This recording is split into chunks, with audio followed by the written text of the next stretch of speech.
வணக்கம். இந்திய நேரப்படி காலை 6 மணி. ஜெம் தலைப்புச் செய்திகள். குடியரசுத் தலைவர் திரௌபதி முர்மு 4 நாள் பயணமாக தமிழகம் வருகை. கோவை விமான நிலையத்தில் அமைச்சர் மையநாதன் மற்றும் மாவட்ட ஆட்சியர் கிராந்திகுமார் பாடி தலைமையில் உற்சாக வரவேற்பு.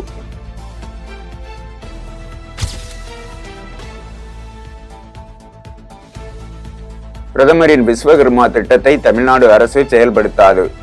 சமூக நீதி அடிப்படையில் தமிழ்நாட்டில் உள்ள கைவினைஞர்களுக்கு அதிகாரம் அளிக்கும் வகையில் விரிவான திட்டத்தை உருவாக்க முடிவு. மத்திய மந்திரி ஜிதன் ராம் மஞ்சுக்கு முதலமைச்சர் ஸ்டாலின் கடிதம்.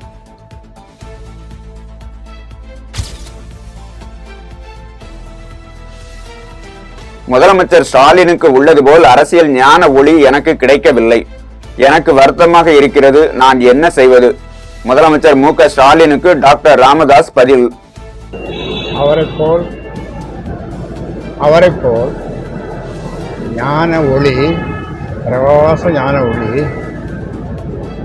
எனக்கு இல்லைதான். நான் என்ன செய்ய முடியும்? அவரை போன்று ஞான பிரகாசமான ஞான ஒளி, அரசியல் ஞான ஒளி, சாதாரண ஞான ஒளி இல்லை, அரசியல் ஞான ஒளி அவருக்கு இருப்பதை போல் எனக்கு நான் பெறவில்லையே, வருத்தமாக இருக்கிறது. சைபர் குற்றங்களை ஒருங்கிணைந்து கையாள்வதற்காக இந்திய சைபர் குற்றம் ஒருங்கிணைப்பு மையம் உள்துறை அமைச்சம் அதிரடி நடவடிக்கை.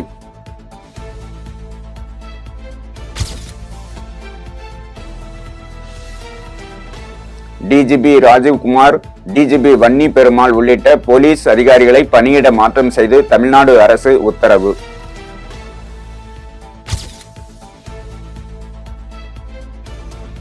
தாலிக்கு தங்கம், மடிக்கணினி திட்டம் உள்ளிட்ட பல அதிமுக திட்டங்களை திமுக அரசு முடக்கியுள்ளது.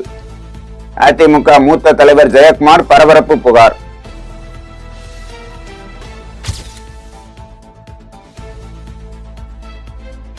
பாஜக அரசு தமிழ்நாட்டை மாற்றாந்தாய் மனப்பான்மையுடன் அணுகுகிறது. தமிழ்நாட்டை வஞ்சிப்பதில் மிகவும் கவனமாக இருக்கிறது பாஜக. விடுதலை சிறுத்தைகள் கட்சி தலைவர் தொல் திருமாவளவன் குற்றச்சாட்டு.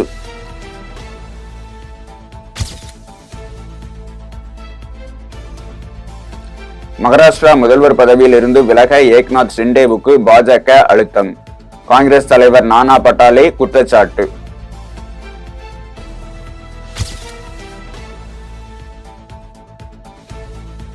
மகாராஷ்டிராவில் ஆட்சி அமைக்க தடையாக இருக்க மாட்டேன். சிவசேனா கட்சி தலைவர் ஏக்நாத் ஷிண்டே கருத்து.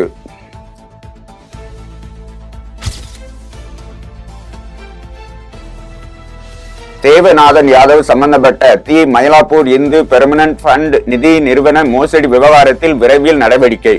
சென்னை உயர்நீதிமன்றத்தில் அமலாக்கத்துறை தகவல்.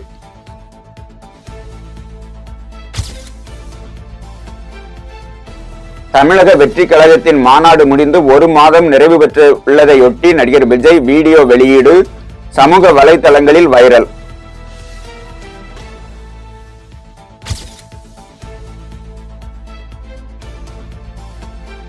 ரஜினிகாந்த் சினிமா சூப்பர் ஸ்டார், நான் அரசியல் சூப்பர் ஸ்டார். 2 ஸ்டாரும் இணைஞ்சதும் பயந்துட்டான்.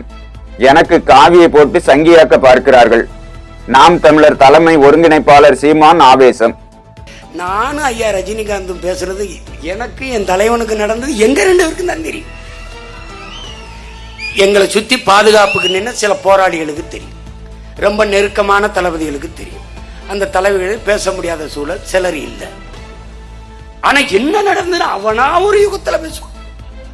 இப்ப நானும் ஐயா ரஜினிகாந்த் 2.25 மணி நேரம் என்ன பேசணும் எங்க 2 பேருக்கும் தான் தெரியும். அதை சொல்ல வேண்டிய அவசியம் எனக்கும் இல்லை, அவருக்கும் இல்லை. ஏன்னா நாங்க 2 பேரும் பேசுனதுல சங்கி ஆயிட்டோம்னா அவரை வச்சு தினம் வருஷத்துக்கு 2 படம் எடுத்து கோடி கோடியா சம்பாதிக்கிறேன். நீங்க யார்? உங்களுக்கு பேர் உங்க வீட்டுல காது குத்தா, கல்யாணமா, புத்தகம் வெளியணுமா, பாட்டு வெளியணுமா, எல்லாத்துக்கும் அவரை கூட்டு கூட வச்சுக்கணும். ஒரு தடவை தாண்டா என் கூட நான் அவரும் நின்று ஒரே ஒரு தடவை. ஐயோ ஐயோ ஐயோ, ஏன் தெரியுதா? அவர் திரையுலகின் சூப்பர் ஸ்டார், நாம அரசியல் சூப்பர் ஸ்டார் 2 ஸ்டார் எனக்கு வாங்கிட்டான்.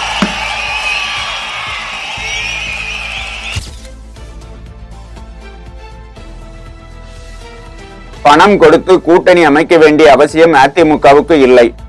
துணை முதல்வர் உதயநிதிக்கு முன்னாள் அமைச்சர் ஜெயக்குமார் பதிலடி. திமுகவுக்கு அது கைவந்த கலை. அது தெரியல உங்களுக்கு, எந்தெந்த கட்சிக்கு எவ்வளோ கொடுத்தாருன்றதை வெளிப்படையாகவே தெரியும். அந்த கட்சிகள் பேரை நான் சொல்ல விரும்பலை, புரியுதுங்களா? அந்த கட்சிகள் பேரை நான் சொல்ல விரும்பலை. அவங்க கூட்டணி உள்ள கட்சிகளுக்கு எவ்வளோ பணம் வந்து கொடுத்தாருன்றது.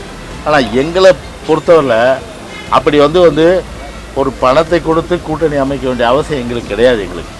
எங்களை பொறுத்தவரையில் பார்த்தீங்கன்னா எப்படி ஒரு ரேஸில் எடுத்தால் ஓடுற குதிரை மேலே தான் பந்தயம் கட்டுவாங்க. அது மாதிரி இன்றைக்கி ஜெயிக்கிற குதிரை அதிமுக. அதனால் அதிமுக ஜெயிக்கிற குதிரைன்னும் போது கண்டிப்பாக எங்களை நோக்கி தான் எல்லோரும் வரக்கூடிய அந்த நிலைமை இருக்கும். யாரையும் நாங்கள் பணம் கொடுத்தோ ஆசை காட்டியோ திமுக மாதிரி அப்படியே நாங்கள் பார்த்திங்கன்னா ஒரு மாயையில் ஒரு வேறு மாதிரியான விஷயங்கள் வச்சு நாங்கள் கூட்டணி வச்சிடறாங்க. ஐயப்ப சாமி குறித்து சர்ச்சைக்குரிய பாடல் பாடிய இசைவாணி மீது குவியும் புகார்கள். விடுதலை சிறுத்தைகள் தலைவர் தொல் திருமாவளவன் இசைவாணிக்கு ஆதரவு. அது மதத்தை அல்லது மத உணர்வுகளை காயப்படுத்த வேண்டும் என்கிற நோக்கில் பாடப்பட்ட பாடல் அல்ல. ஐயப்பன் திருக்கோவிலில் பெண்கள் நுழையக்கூடாது என்கிற சர்ச்சை எழுந்தபோது ஒரு பெண்ணிய குரலாக அந்த குரல், பெரியாரின் குரலாக அந்த குரல் இசையாக வெளிவந்திருக்கிறதே தவிர அதில் யாருடைய உணர்வுகளையும் காயப்படுத்தக்கூடியதாக இல்லை. வேண்டுமென்றே அவர்கள் அதானி போன்ற பிரச்சனைகளை திசை திருப்புவதற்காக தமிழ்நாட்டில் இதை பெரிதுபடுத்துகிறார்கள். அதானி கைது செய்யப்பட வேண்டும் என்பது இப்போது தேசிய அளவிலான ஒரு கோரிக்கையாக மாறியிருக்கிறது. அதையெல்லாம் திசை திருப்புவதற்கு இது போன்ற சில்லறை பிரச்சனைகளை கையில் எடுக்கிறார்கள் என்று நான் கருதுகிறேன். அது ஏற்புடையதல்ல. இசைவாணியை கைது செய்ய வேண்டும் என்று சொல்லுவது பொருத்தமானதல்ல, அது கண்டனத்திற்குரியது. மகாராஷ்டிரா சட்டசபை தேர்தலில் பாஜக கூட்டணி வெற்றியை தொடர்ந்து வருகிற டிசம்பர் 2ஆம் தேதி புதிய முதலமைச்சர் பதவியேற்பு.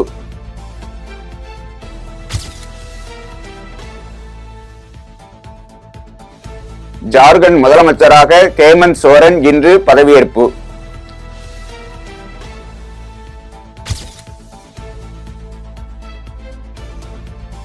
அதானி விஷயத்தில் பதில் சொல்லும் கடமை மத்திய அரசாங்கத்துக்கு இருக்கிறது. திமுக எம்பி திருச்சி சிவா குற்றச்சாட்டு.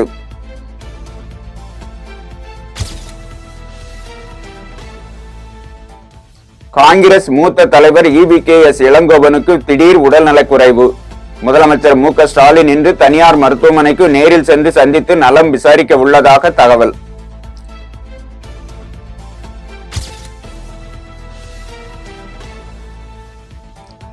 வடசென்னை அனல்மில் நிலையத்தில் மின்துறை அமைச்சர் செந்தில் பாலாஜி திடீர் ஆய்வு. டிசம்பர் மாத இறுதிக்குள் மின் உற்பத்தியை தொடங்க நடவடிக்கைகளை மேற்கொள்ள வேண்டும் என திட்ட அதிகாரிகளுக்கு உத்தரவு.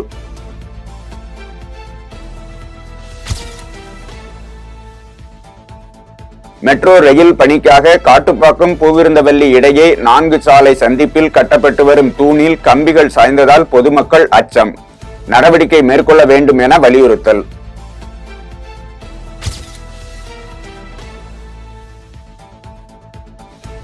டாக்டர் ராமதாஸ் அறிக்கைக்கு அவதூறாக பதில்.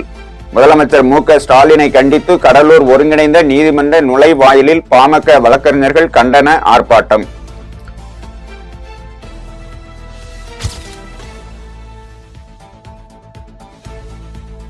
உத்தரமேரூரில் 1,80,00,000 ரூபாய் மதிப்பீட்டில் புதிதாக கட்டி முடிக்கப்பட்ட சார் பதிவாளர் அலுவலக கட்டிடம் காணொலி காட்சி வாயிலாக சென்னையிலிருந்து முதலமைச்சர் மு.க. ஸ்டாலின் திறந்து வைத்தார்.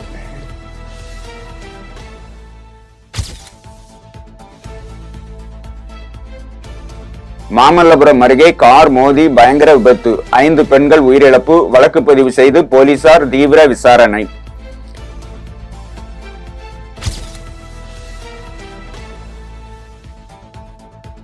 கடலூர், திருவாரூர், நாகப்பட்டினம், மயிலாடுதுறை ஆகிய 4 மாவட்டங்களுக்கு விடுக்கப்பட்ட ரெட் அலர்ட் வாபஸ். வானிலை ஆய்வு மையம் தகவல்.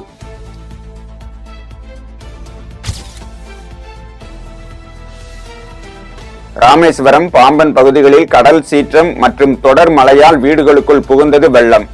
பொதுமக்கள் இயல்பு வாழ்க்கை பாதிப்பு.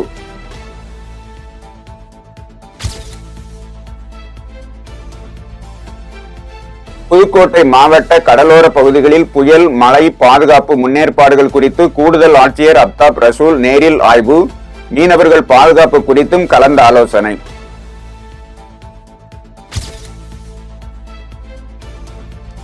வங்கக்கடலில் உருவாகியுள்ள ஆழ்ந்த காற்றழுத்த தாழ்வு மண்டலம் அடுத்த 12 மணி நேரத்தில் புயலாக மாறும். சென்னை வானிலை ஆய்வு மையம் அறிக்கை.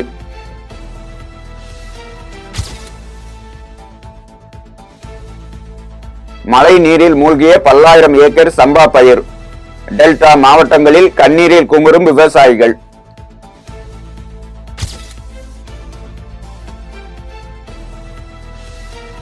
திருச்செந்தூரில் 2வது நாளாக 100 அடி தூரம் உள்வாங்கியது கடல். அச்சமின்றி புனித நீராடினர் பக்தர்கள்.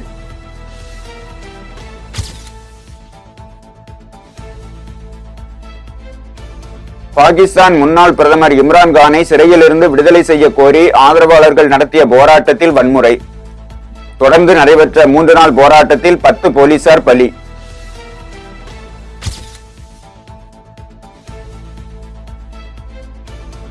பதவி காலத்தின் போது அதிகாரத்தை தவறாக பயன்படுத்தி பணம் குவித்த வழக்கில் இருந்து வங்காளதேச முன்னாள் பிரதமர் கலிதா ஜியா விடுதலை.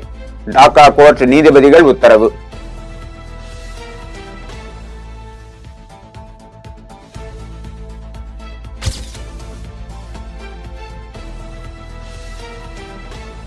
சங்கர் இயக்கத்தில் ராம் சரண், கியாரா அத்வானி நடிக்கும் கேம் சேஞ்சர் படத்தின் லைரானா பாடல் இன்று வெளியாகும் என படக்குழு அறிவிப்பு.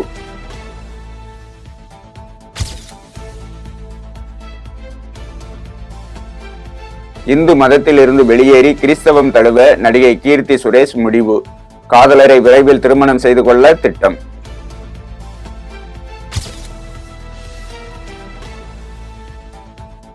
திருமண பந்தத்தில் இருந்து பிரிவதில் உறுதியாக இருப்பதாக நீதிமன்றத்தில் இருவரும் உறுதி. இதையடுத்து நடிகர் தனுஷ், ஐஸ்வர்யாவுக்கு விவாகரத்து வழங்கி சென்னை குடும்ப நல கோர்ட் உத்தரவு.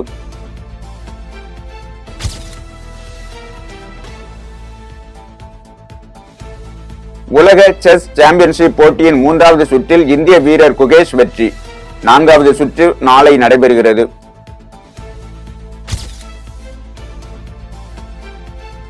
11வது இந்தியன் சூப்பர் லீக் கால்பந்து தொடரின் பரபரப்பான ஆட்டத்தில் முகமதின் அணியை வீழ்த்தி பெங்களூர் எஃப்சி அபாரம். இத்துடன் ஜெம் செய்திகள் நிறைவடைகின்றன. மீண்டும் ஜெம் செய்திகள் காலை 8:30 மணிக்கு. உடனுக்குடன் செய்திகளை காண GemLive.tv என்ற இணையதளத்தில் இணைந்திருங்கள். நன்றி, வணக்கம்.